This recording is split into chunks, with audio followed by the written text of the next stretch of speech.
बिस्मिल्लाहिर्रहमानिर्रहीम अस्सलाम वालेकुम रहमतुल्लाह। रिव्यू एक्सरसाइज के remaining questions from question number 6।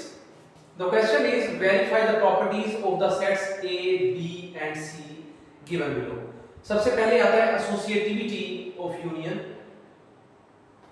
Associativity of intersection, distributivity of union over intersection. Next है distributivity of intersection over union. Let's see its part number A. The values for the set A, B and C are given here as for A the elements are 1, 2, 3 and 4, and for the B the elements are 3, 4, 5, 6, 7, 8. 5, 6, 7, 8. And for the C the values are 5, 6, 7, 9, 10. 5, 6, 7, 9 and the 10. So these are the sets A, B and C with their elements. सबसे पहले हम लोग associativity of union find out कर लेते हैं। सबसे पहले आती है एसोसिएटिविटी ऑफ यूनियन। एसोसिएशन के बारे में हम लोग पहले भी पढ़ चुके हैं। हम लोगों ने with respect to addition and multiplication हम लोगों ने पढ़ा था चैप्टर नंबर 1 में। अब एसोसिएटिविटी हम लोग पढ़ने जा रहे हैं यूनियन के लिहाज से। So it is very similar to that. For example A union B union C ये इक्वल होगा A union B union C के। This is the associative property of union. Solve करते हैं। सबसे पहले लेफ्ट हैंड साइड ले लेते हैं। इसमें हमारे पास वैल्यू है ए यूनियन बी यूनियन सी। सबसे पहले फाइंड कर लीजिएगा इस ब्रैकेट की वैल्यूज को which are B and union with C. तो हमारे पास यहाँ पे बी की वैल्यू है 3, 4, 5, 6, 7 and 8 and the value of C is 5, 6, 7, 9 and 10. Let's see here। हम लोगों ने यूनियन में तमाम वैल्यूज को लिखना होता है लेकिन जो रिपीटिंग है उनको 1 time. So this is the union. Now A union B union C. First of all A की वैल्यू लिखेंगे हम लोग जो एलिमेंट्स A के हमारे पास 1, 2, 3, 4 तक है। फिर यूनियन हम लोग लगा लेंगे 3, 4, 5, 6, 7, 8, 9, 10। जो यूनियन अभी आपने फाइंड किया B यूनियन C का वो आपने यहाँ पे साथ में ऐड करेंगे। अब इनको हम सॉल्व कर लेते हैं तो हमारे पास वैल्यू आती है 1, 2, 3, 4, 5, 6, 7, 8, 9 and 10। तो तमाम की तमाम हमारे पास ये वैल्यूज यहाँ पे आ जाती हैं। इसकी राइट हैंड साइड हम ले लेते हैं। The right hand side is A union B। First of all you have to find the A union B, then आप लोगों ने यूनियन C के साथ कर देना है। तो A यूनियन B पहले फाइंड कर लेते हैं। 1, 2, 3, 4 the elements of A। The elements of B are 3, 4, 5, 6, 7 and 8. Now 1, 2, 3, 4, 5, 6, 7, it is 6, 7 and 8. अब हम लोगों को फाइंड करना है A यूनियन B के साथ यूनियन C। 1, 2, 3, 4, 5, 6, 7, 8। तरतीब का ख्याल रखना है आपने। जिसको आपने पहले लिखा है उसी की वैल्यू बिफोर यानी पहले लिखी जाएगी, फिर यूनियन है, फिर सी की जो सेट में दिए गए एलिमेंट्स की वैल्यूज हैं आप लोगों ने वो लिख देनी है। गौर कीजिएगा 8 तक पहले मौजूद है, 9, 10 इसमें हम लोग ऐड कर लेंगे 6, 7, 8, 9 and 10। तो आप देख सकते हैं कि हमारे पास लेफ्ट हैंड साइड इक्वल है राइट हैंड साइड के, हेंस इट इज प्रूव्ड। ये हमारे पास एसोसिएटिविटी थी ऑफ यूनियन। अब हम लोग इसकी एसोसिएशन मालूम कर लेते हैं इंटरसेक्शन के साथ। एसोसिएटिविटी ऑफ इंटरसेक्शन हम यहाँ पे आ जाता है हमारे पास। इसकी जगह पे यहाँ पे हम इंटरसेक्शन लिख देंगे। एज यू नो कि इंटरसेक्शन के अंदर आप लोगों को पता है कि कॉमन वैल्यूज जो रिपीटिंग वैल्यूज हैं दो सेट्स के दरमियान में जो पाई जाती हैं यानी कुछ एलिमेंट्स रिपीटिंग है सिर्फ वो लिख दिए जाते हैं, बाकी सब छोड़ दिया जाता है। तो जहां पर भी हमारे पास यूनियन था वहां पे मैंने इंटरसेक्शन लगा दिया। यहां पर भी इंटरसेक्शन लगा देते हैं। जरा गौर करते चले जाइएगा। बाकी बिल्कुल क्वेश्चन सेम टू सेम है, बस जहां पर जो इंटरसेक्शन की वैल्यूज आएंगी वो वेरी करती हैं। जैसे कि यहाँ पे वैल्यू आ जाएगी 5 6 7 5 6 एंड 7, क्योंकि यहाँ पे भी 5 6 7 मौजूद है। अब हमारे पास जो वैल्यूज हैं B इंटरसेक्शन C की वो है 5 6 7। अब आप लोगों ने यहाँ पे भी वैल्यू पुट कर देनी है, यहाँ पे सिर्फ 5 6 7 आ जाएगा, बाकी तमाम तर वैल्यूज आप यहाँ से निकाल देंगे। यहाँ पे जहाँ पे हमारा यूनियन तो इंटरसेक्शन आ गया 5 6 एंड 7 जी। अब इसका आंसर क्या आएगा, जरा गौर कीजिएगा, क्या आप लोगों को कोई भी वैल्यू यहाँ पे मिलती जुलती नजर आ रही है, कॉमन नजर आ रही है? कोई कॉमन नहीं, it is empty set. Again the same thing here कि आप लोग जहाँ पे भी आपको यूनियन नजर आ रहे थे वहाँ पे इंटरसेक्शन पुट कर दीजिएगा। जिनके आंसर्स होंगे वो वेरी कर जाएंगे, बस वो चेंज होंगे, उनको हम लोग लिख लेते हैं अपने तरीके से। ये भी वैल्यू चेंज कर जाएगी। लेट्स सी, यहाँ पे इंटरसेक्शन आ जाएंगे और यहाँ पर भी इंटरसेक्शन आ जाएगा। The answer is here as जी 3 4 3 4 1 2, यहाँ पे 1 2 अवेलेबल नहीं है, सो 3 4 यहाँ पे हमारे पास आ जाता है। यहाँ पे आप 3 4 लिख देंगे, इंटरसेक्शन लगाएंगे, बाकी 5 6 7 9 एंड 10 तक आप वैल्यू लिख लेंगे जी। इसको भी मैंने लिख दिया। अब गौर करिएगा कि क्या यहाँ पर 3 4 मौजूद है? बिल्कुल मौजूद नहीं है, सो this is also the empty set. तो ये आपकी जो है, गौर कीजिए, एसोसिएटिविटी है ऑफ इंटरसेक्शन। जहां पे यूनियन थे वहां पे मैंने इंटरसेक्शन लिख दिया। This is the proper question जी। इसका आगे आ जाता है हमारे पास डिस्ट्रीब्यूटिविटी आ जाती है, तो अब हमें वो मुकम्मल तौर पे सॉल्व करना पड़ेगा। This is your part number 2, ठीक है जी। पार्ट नंबर 2 था इसका ए के लिए। अब हम करते हैं इसका पार्ट नंबर 3।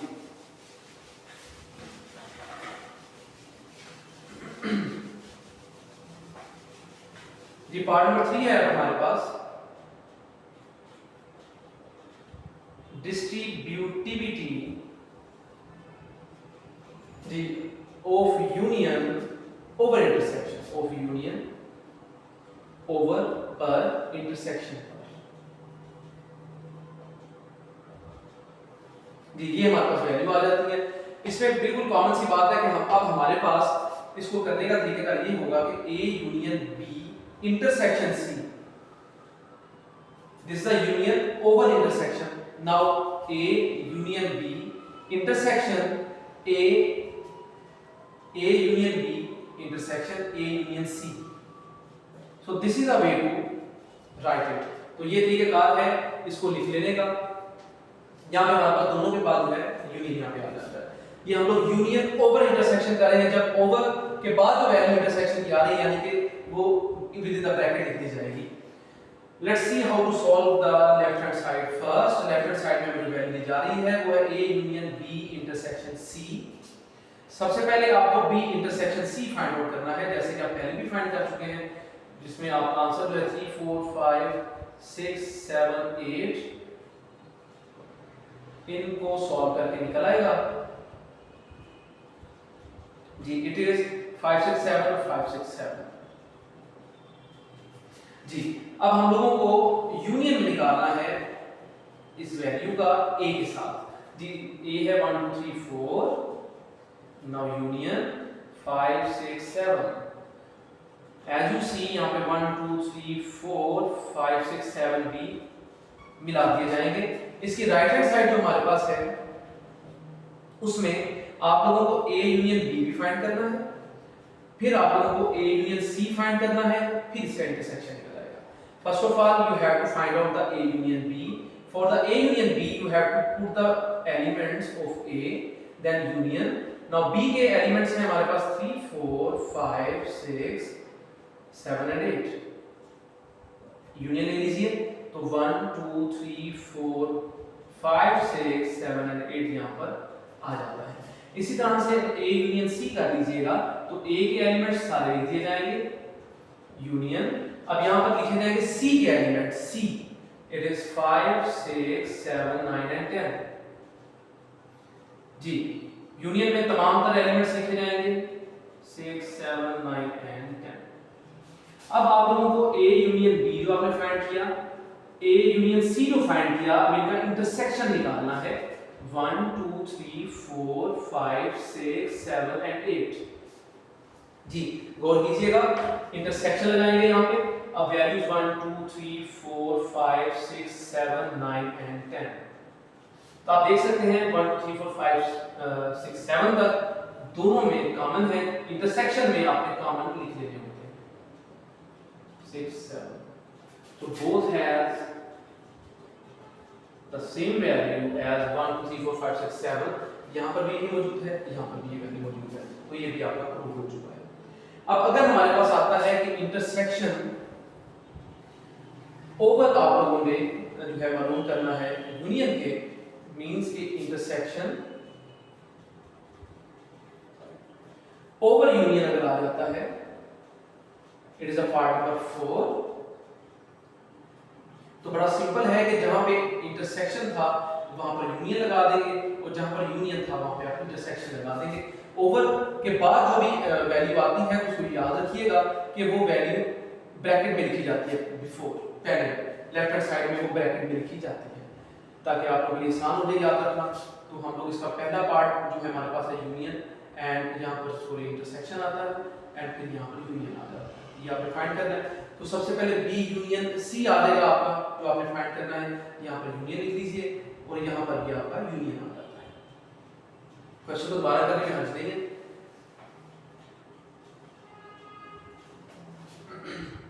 जी यूनियन में आपको पता है कि तमाम तर वैल्यूज 7 8 9 एंड 10 लिख दी जाती हैं। अब आप लोगों ने इसका यूनियन का इंटरसेक्शन ले लेना है एक के साथ। अब इंटरसेक्शन ले लेते हैं इसका, तो हमारे पास ये 1 2 3 4 तो वैसे का वैसे ही आ जाता है। अब यहाँ पर हम लोग वैल्यू लिख देते हैं जो आप लोगों ने अभी बी यूनियन सी की फाइंड आउट की है। इट इज 3 जरा दोबारा लिख लें, 3 4 5 6 7 8 9 and 10। So the answer is, intersection find कर रही है 3 4, सो 3 4 इज द आंसर। इसी तरह यहाँ पर भी आप ये फाइंड आउट कर सकते हैं बड़ी आसानी के साथ कि जहाँ पर आप लोगों के पास यूनियन था वहां पे आप इंटरसेक्शन लिख लेंगे इस तरह से।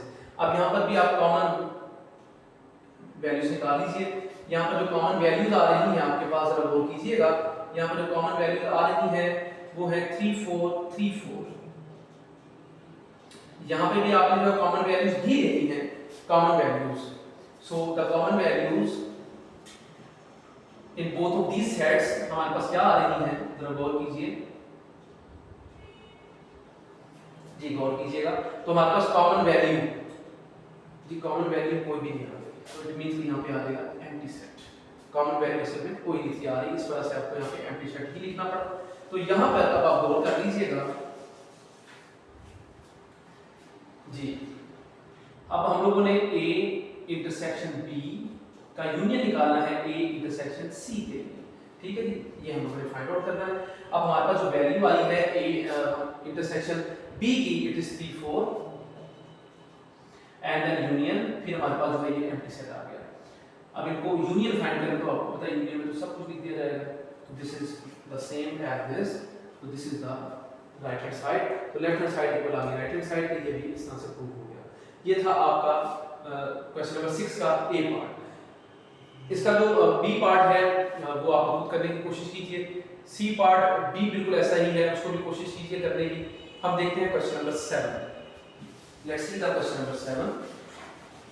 अगर ये पार्ट्स आपसे नहीं होते आप लोग कमेंट कर सकते हैं, इनकी अलग से वीडियो बना के आप लोगों को सेंड कर दी जाएगी जी। अब हमारे पास है क्वेश्चन नंबर 7। ये क्वेश्चन नंबर 7 में हमें वैल्यूज दी जा रही हैं। Verify De Morgan laws for the following sets. De Morgan के लॉज जो हैं आप इन सेट्स के लिए फाइंड आउट करने हैं जी। हमारे पास जो डी मॉर्गन के लॉज है शायद आप लोगों को इल्म होगा, ए इंटरसेक्शन बी का कंप्लीमेंट अगर दिया जाए तो A complement union B complement निकलता है। और दूसरा हमारे पास लॉ है ए यूनियन बी कंप्लीमेंट इक्वल है A complement intersection B complement. So these are the two De Morgan laws. इसमें सबसे पहले जो हमें जो वैल्यूज दी जा रही है आप उस पर गौर कीजिएगा। दी वैल्यूज हैं 1 2 3 अप टू 20। ये हमारे पास सेट यू की वैल्यूज आ गई। इस तरह से सेट ए है हमारे पास, ये इवन नंबर्स आ गए हैं अप टू 20। बी में हमारे पास ऑड नंबर्स आ गए हैं। ऑड नंबर्स हैं जी बिल्कुल 5 है, फिर 7 है, तरतीब से ऑड नंबर्स हैं अप टू 19। ये हमारे पास आ गए वैल्यूज।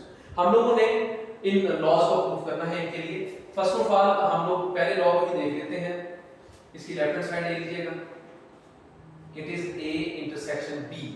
तो ए इंटरसेक्शन बी को फाइंड करने के लिए आप ए के एलिमेंट्स लिखेंगे, वो 2 4 5 6 2 4 6 8 10 12 यानी कि ये इवन नंबर्स आ जाते हैं। इंटरसेक्शन ले लेंगे आप 1 3 5 7 एंड अप टू 19 इनके साथ। तो जरा गौर कीजिएगा, आपको क्लियर है कि इंटरसेक्शन का मतलब है तमाम एलिमेंट्स को लिखना, तो जो कि कॉमन हो। तो इसका मतलब है यहाँ पर हमारे पास कोई भी कॉमन नहीं है, क्योंकि इवन नंबर्स है या ऑड नंबर्स है बिल्कुल मिलते जुलते नहीं है, ये एम्प्टी सेट आ जाएगा। ठीक है, एम्प्टी सेट जिसका मर्जी लिख सकते हैं आप, ये भी तरीका है और ये भी तरीका इसका मौजूद है। लेट्स सी, आप इसका कंप्लीमेंट ले रहे हैं, यूनिवर्सल सेट लिखेंगे 1 2 3 4 up to so on up to 20 है ये। तो इसके बाद अब आपने जो है इसको माइनस कर देना है, इसकी वैल्यूज को माइनस कर देना है आपने आपके एम्प्टी सेट के साथ। तो ऑब्वियस सी बात है, एम्प्टी सेट में तो एलिमेंट ही कोई नहीं है, तो इसका मतलब है ये एज इट इज ही आ जाएगा। Okay, now see the right hand side. Right hand side में हमें ए कंप्लीमेंट यूनियन बी कंप्लीमेंट अलग अलग दिए गए हैं। ए का कंप्लीमेंट यूनियन बी का कंप्लीमेंट, आप इनके कंप्लीमेंट्स यहां पे निकाल लीजिएगा। ए का कंप्लीमेंट का मतलब ये होता है u माइनस ए। तो हमारे पास u जो है वो है 1 2 3 4 अप टू 20। इसी तरह से हमारे पास जो a की वैल्यू है ये हमारे पास इवन नंबर्स है टू 20।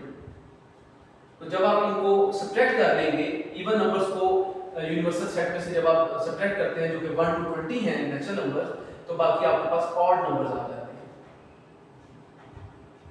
टू 19।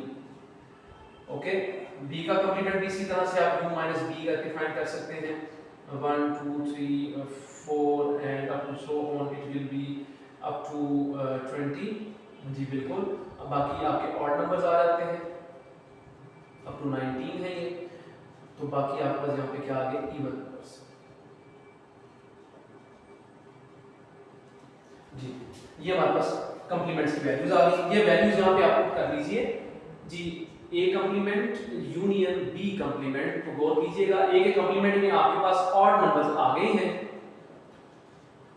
अब आप इसका यूनियन ले लेना है बी के कंप्लीमेंट के साथ जो कि इवन नंबर्स है। ऑब्वियस है कि जब हम लोग इवन और ऑड नंबर्स को जोड़ लेते हैं और जो तरतीब से भी हो, तो हमारे पास जो गिनती है अप टू 20 आ जाती है। तो ये हमारे पास ये लेफ्ट हैंड साइड थी and this is the right hand side. तो हमने इस तरह से इसको प्रूव कर लिया। इसका दूसरा लॉ यहाँ पे हम कर लेते हैं। यहाँ पे हमें वैल्यू दी जा रही है, सबसे पहली वैल्यू है लेफ्ट हैंड साइड की, this is the law 2 A union B का complement. First of all you have to find the A union B. A is 2 to 6 है, ये जी 2 से लेके 20 तक है, 2 to 20 है। एंड यूनियन 1 3 5 7 अप टू 90 जी। वेरी सिमिलर जो कि अभी मैंने अभी लास्ट में किया भी है। तो तमाम के तमाम जो है ये लिख दिए जाते हैं। अब आप लोगों ने इसका कंप्लीमेंट ले लेना है ए union b, it is 1 2 3 4 5 6 up to 20 and you have to subtract the values from these, so both are in common, so you have the empty set। तो यहाँ पर empty set आ जाता है। अब राइट हैंड साइड पर गौर कीजिएगा, right hand side में दी गई है वो है ए का कंप्लीमेंट इंटरसेक्शन बी का कंप्लीमेंट। तो ऑब्वियसली बात है कि हमारे पास यहाँ पर वैल्यूज दे दी गई है। एक जो है वो ऑड नंबर्स की वैल्यूज हैं अप टू 19 और एक हमारे पास जो है वो इवन नंबर्स की वैल्यूज हैं अप टू 20। तो कुछ भी कॉमन नहीं है इंटरसेक्शन के लिए, कुछ भी इनमें कॉमन नहीं है, तो ये भी आपका जो है एम्प्टी सेट आ जाएगा। तो this is the left hand side and right hand side. तो ये है आपके De Morgan laws. Question number 7 इस तरह से हमारा कंप्लीट हो गया। Let's see the question number 8। इन क्वेश्चंस की प्रैक्टिस बहुत जरूरी है, जरूर प्रैक्टिस कीजिए। फुल एक्सरसाइजेज साथ साथ की जा रही हैं। जो चीजें नहीं की गई हैं आप लोगों को कहा गया है कि पेमेंट कर लीजिएगा ताकि आप लोग इनको समझ सकें। जी let's see the question number 8। Question number 8 में कहता है कंसीडर द सेट, हमारे पास पहला सेट है P x is such that x equal है 5m के और m जो है बिलोंग करता है n से। ये हमारे पास पहला सेट आ जाता है जिसकी जो है हमें कहा जा रहा है कि ये वैल्यूज हैं। फिर दूसरा में कहता है q एक सेट है हमारे पास x is such that x जो है इक्वल है 2m के एंड m वो भी बिलोंग कर रहा है m के साथ, यानी कि नेचुरल नंबर से बिलोंग कर रहा है। अब हम लोगों को फाइंड आउट करना है p and intersection q, p intersection q आप लोगों को फाइंड आउट करना है इसके अंदर। ठीक है, पहले तो आपको ये क्लियर होना चाहिए कि इन वैल्यूज का मतलब क्या है। Natural numbers again 1 2 3 4 5 6 7 up to so on चलते चले जाते हैं। इनकी कोई लिमिट्स नहीं है, ये होते फाइनाइट ही हैं, ये याद रखिए। तो हमें कहा जा रहा है कि 5m का मतलब है यहाँ पर आपने एक पहले पुट कर लिया, फिर 2 कर लिया, फिर 3। तो 5 multiply 1 it is 5, 5 multiply 2 it is 10, 5 multiply 3 it is 15, 20 and up to so on. There is no limit given in the question. तो सेट में कोई हमें लिमिट नहीं दी गई। तो सेम है, ये 2 से मल्टीप्लाई करेंगे, 2 1 2 and 4 6 8 these are the even numbers। अब हम p and q यानी कि सॉरी इंटरसेक्शन q का हम करने लगे हैं। So 5 10 it is 10 and 15 20 so on, intersection 2 4 6 8 and up to so on। तो आपको क्लियर हो रहा होगा। यहाँ पे कॉमन अगर देखे जाए तो एक 10 आ जाएगा, एक 20 आ जाएगा, एक 30 आ जाएगा, 40 आ जाएगा। इसी तरह से ये सारे इसमें कॉमन आ जाते हैं और कोई भी यहाँ पे कॉमन नहीं आता। तो this is the answer of this question. तो इसका मतलब ये है कि अगर आप इसके आंसर को लिखना चाहते हैं सेट बिल्डर नोटेशन में तो आप इस तरह लिखेंगे x is such that x equal है हमारे पास 10m के, ओके। एंड यहाँ पे कह सकते हैं कि m बिलोंग करता है नेचुरल नंबर के साथ, तो आप इसको सेट बिल्डर नोटेशन में भी लिख सकते हैं। सो this is your question number 8। Question number 9 देखते हैं जी। क्वेश्चन नंबर 9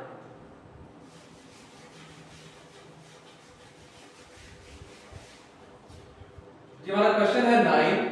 क्वेश्चन नंबर 9 में कहा जा रहा है from suitable properties of union and intersection deduce the following results. हम लोगों ने मुनासिब खसूसियात को इस्तेमाल करना है यूनियन और इंटरसेक्शन की और नतीजा हासिल करना है।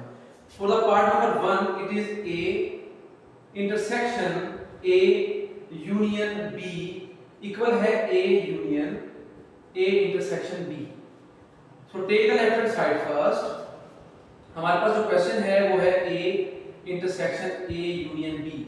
सो by using the distributivity of intersection over union हम क्या कर रहे हैं, A intersection B union A intersection हमारे पास जो है यहाँ पे सॉरी यहाँ पे ए आ जाता है, ये ए का पहले आ जाएगा फिर बी के साथ आ जाएगा।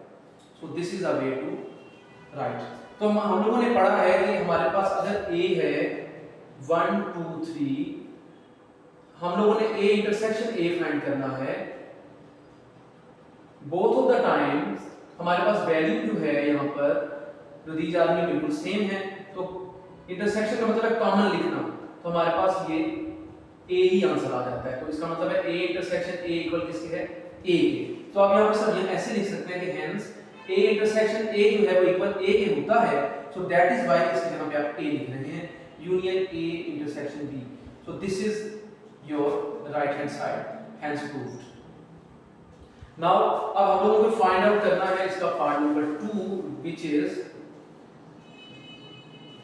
जी इसकी वैल्यूज है a union a intersection b, a union a intersection b। इसका मतलब है कि हमारे पास डिस्ट्रीब्यूटिविटी है ऑफ यूनियन ओवर इंटरसेक्शन। यहां पर इंटरसेक्शन थी ओवर यूनियन, इक्वल है ये a intersection a union b। जी बिल्कुल ऐसा ही है। हम यहाँ पर फिर एक दफा लेफ्ट हैंड साइड ही ले रहे हैं, A union A intersection B आ जाएगा, ए यूनियन ए फिर इंटरसेक्शन ए यूनियन बी। जैसे कि अभी आप लोगों ने डिड्यूस किया था कि ए इंटरसेक्शन ए अगर लिया जाए तो ए ही के इक्वल है, तो यहाँ पर आप लिख सकते हैं ए इंटरसेक्शन आ जाता है ए यूनियन बी के। सो this is your right hand side and it is proved. Now question number 10, question number 10 को समझ लीजिएगा। क्वेश्चन नंबर 10 में हमें कहा यह जा रहा है कि हम लोगों के पास g ऑफ x है which is 7x - 2 एंड यहाँ पर हमारे पास s of x है it is 8x square and -3। तो ये हमें वैल्यू दी जा रही हैं। फिर उसके बाद हमें पार्ट 1 से लेके 6 तक दिए जा रहे हैं ताकि हम इनकी वैल्यूज को सॉल्व कर सकें। Let's see there values one by one.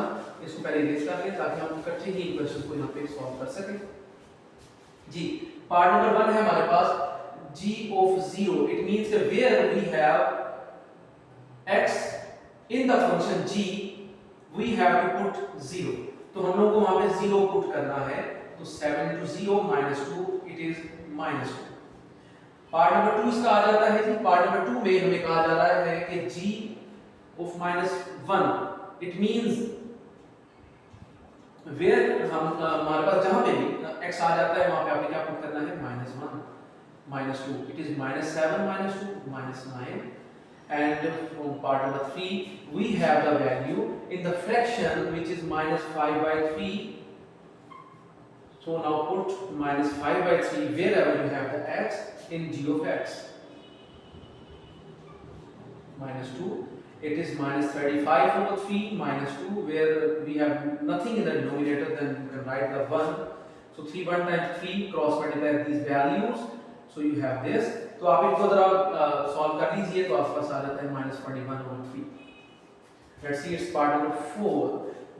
Part number 4 में हमारे पास आ रही है s की वैल्यूज हमारे लगी है s1। अब हम लोगों ने इसमें वैल्यूज पुट करनी है, x की जगह पे 1 पुट किया जाएगा जी। 8 1 का स्क्वायर -3 1 का स्क्वायर 1 8 1 का 8 your answer is 5। Part number 5 the value is s into -9 s into -9 here 8 into -9 का स्क्वायर -3